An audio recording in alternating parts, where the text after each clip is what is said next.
তো বন্ধুরা দেখো, আজকে সকাল সকাল আমি চলে এসেছি আবার নতুন একটা ব্লগ নিয়ে। তোমরা তো জানোই, কালকে যখন আমি রাত্রিবেলা লোডে গেছিলাম তখন আমার গাড়িতে এক পাটি মাল ছিল। তো আজকে সেই এক পাটি মালটাই আমি ডেলিভারি করতে বেরিয়েছি।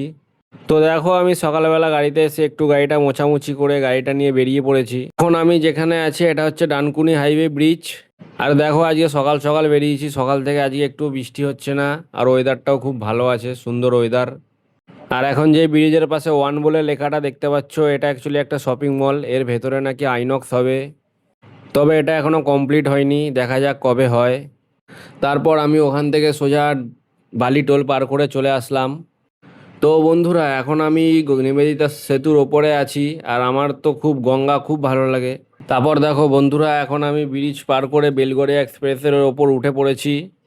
আমি তো এটা বুঝতে পারি না এটাকে বেলগড়িয়া এক্সপ্রেস কেন বলা হয়, কারণ এটা আর এক্সপ্রেস নেই। কারণ এক্সপ্রেস রাস্তাতে এরকম বড় বড় গাড্ডা থাকে না, এখানে যতটা গাড্ডা আছে। তো বন্ধুরা, আমি এখন কল্যাণী এক্সপ্রেসওয়ের ওপর উঠে পড়েছি। আর তোমাদেরকে তো বলাই হয়নি যে আজকে আমার কোথায় মাল আছে। হ্যাঁ, তো আজকে আমার মাল আছে মধ্যমগ্রামে। তো এখন আমি হাইওয়ে থেকে সার্ভিস রোডে নিয়ে নিয়েছি গাড়িটাকে, কেন আমি এখন ব্রিজের তলা থেকে ডান দিকে মধ্যমগ্রামের দিকে চলে যাব। তো দেখো বন্ধুরা, এখন আমি চলে এসেছি যেখানে আমার মালটা খালি হবে। এই যে এই বিল্ডিংটা আছে, এই বিল্ডিংয়ে আমার মালটা খালি হবে। এখন যাব বিল্ডিংয়ের কাছে। তো বন্ধুরা দেখো, এখন আমি চলে এসেছি আর গাড়িটাও খালি করতে লেগে গেছি। ওই যে দেখতেই পাচ্ছ, ওখানে মালগুলো খালি হচ্ছে আমার। তারপর আমি একে একে সব মালগুলো খালি করে নিচ্ছি, দেখতেই পাচ্ছ। তারপর আমার সব মাল খালি হয়ে যাওয়ার পরে দেখতেই পাচ্ছ, আমি ওটিপি নেওয়ার জন্য পার্টিকে ফোন করছিলাম। ওটিপি হয়ে যাওয়ার পরে আমি আবার বেরিয়ে গেলাম গাড়ি নিয়ে। তো এখন আমি দেখো কল্যাণী এক্সপ্রেসে আছি, আর আজকে অনেক তাড়াতাড়ি কাজ হয়ে গেছে, প্রায় 11টা বাজে এখন সকালের।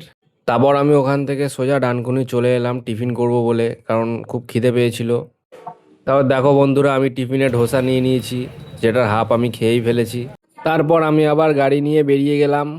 তারপরেরটা তো জানোই কি করব, গাড়ি রাখবো, লক করব, বাড়ি যাব। তাই ব্লগটা এখানেই শেষ করলাম। আর এতক্ষণ যদি তোমরা ভিডিওটা দেখে থাকো তাহলে লাইক করে দিও। পরবর্তী ভিডিও দেখার জন্য ফলো করে নিও। ততক্ষণের জন্য টাটা।